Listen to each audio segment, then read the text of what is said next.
Physical activity is so important for people in general, just because it's a way to go out and get exercise and get your body healthy, but also just clear your mind. I grew up all my life playing basketball, and when I was 17 years old, I just graduated from high school, and I was enrolled in college, and I was out with some friends of mine at a party in the mountains, and I started drinking, and I was driving home, and I was a drunk driver, and I got in a car accident, slid my car off a road, and the car ran over me and dragged me down a hill, and I wound up breaking my back in 2 places, being paralyzed. It was kind of an interesting time in my life where my senior year in high school was the only year of my life that I didn't play sports, and for me to get back involved in sports was really important. In the US today, around 23% of people have some type of physical disability. This means that 75 million people have limited access to the sports that dominate our society. In the US, only 30% of people with disabilities are physically active. This is a problem we need to fix.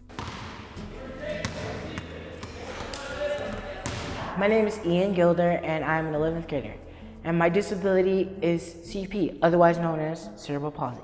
My name is Garnett Silverhall, and I have arthrogryposis. My joints, instead of being like straight like connections, they're curved a little bit. Cerebral palsy is a birth defect, which has made my life a lot harder because it takes a lot away from me, because I couldn't play basketball, I couldn't run track, I couldn't really be regular, like normal. Being disabled has definitely showed me how to adapt to my surroundings. It has affected how I do things, but not what I do. The Bay Area Youth Outreach Program, better known as BORP, is working to change this by creating an equal platform for people of all capabilities to compete on. BORP, or Bay Area Outreach and Recreation Program, is a program in Northern California for kids and adults with disabilities. They offer a lot of programs such as wheelchair basketball, sled hockey, and yeah, it's the only program in Northern California that offers these. In general, what we try to do is we provide sports and recreation opportunities for individuals with physical disabilities or visual impairments. I've been doing it off and on for 2 years, and I like this program because it makes it seem like there's another way. Instead of just going home and doing homework, there's another way on the weekends for me to be able to be active.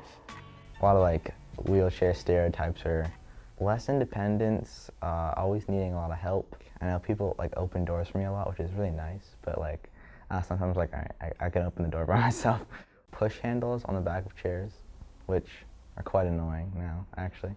That's one thing my coach, when you come into the gym for the first time, he makes you take off their push handles. And a lot of times the push handles are as much a benefit to the parents, and that's their attachment back to their kids, to be able to say, I'm still holding on, I'm still helping you out, I'm still doing things, which is really in some cases lowering the bar so much and not having the expectation of success for what their level of success should be. The reality is people with disabilities don't have the same opportunities for exposure to sports and recreation as able-bodied kids. I mean, what we want to do is we want to use sports and recreation as an opportunity to enhance people's lives.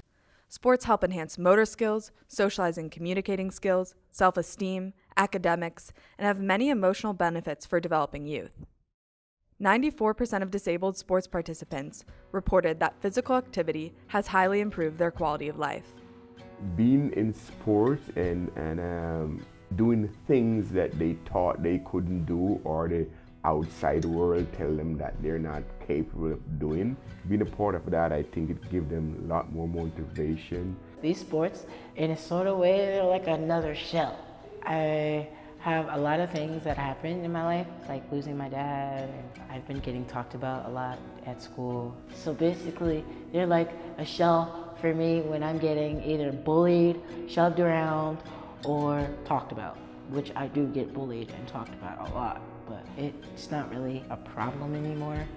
It used to be, but now that my coaches and my family has my back, it's okay. When you have a supportive environment of a team of peers, helping you get through this process, you go ahead and develop confidence. But the confidence that you use in sports helps you in everyday life, because all of a sudden, if you know that you can do something that has some sense of either sports or recreation aspect to it, you can apply that back into your everyday life.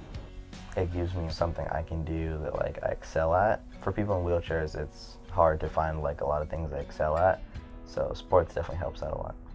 My main goal with sports right now is to get to the Paralympics in 2022 for Team USA. I think next year I'm going to go to a development camp for sled hockey, hopefully, the USA development camp. So yeah, I like to pursue sports for the rest of my life, hopefully. I think sports relieves a lot of stress for me, mainly with like, I guess, school stuff, but anything really. When I'm playing hockey or basketball or at the skate park, just like kind of getting into that zone, it's just like, it's perfect. When you look at kids that participate in sports, they tend to be able to master skills and use that confidence of mastery into their everyday life. And I think the kids in BORP, you know, the skills that they learn on a basketball court or on a sheet of ice when they're playing ice hockey, those are you know, kind of skills specific to a sport, but in general, when you really look at it, they're learning increased mobility. They're getting stronger. They're getting faster. They're able to socially engage with their peers a little bit more, and so that all leads to the confidence that they have that carries off the field of play. Everybody should play sports, I think. You know, it's able-bodied, disabled-bodied.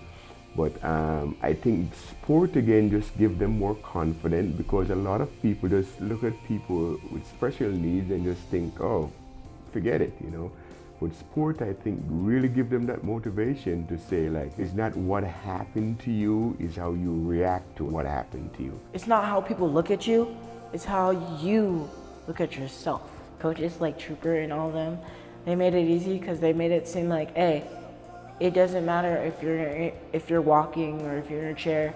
It really doesn't matter, because you can do this, you got this.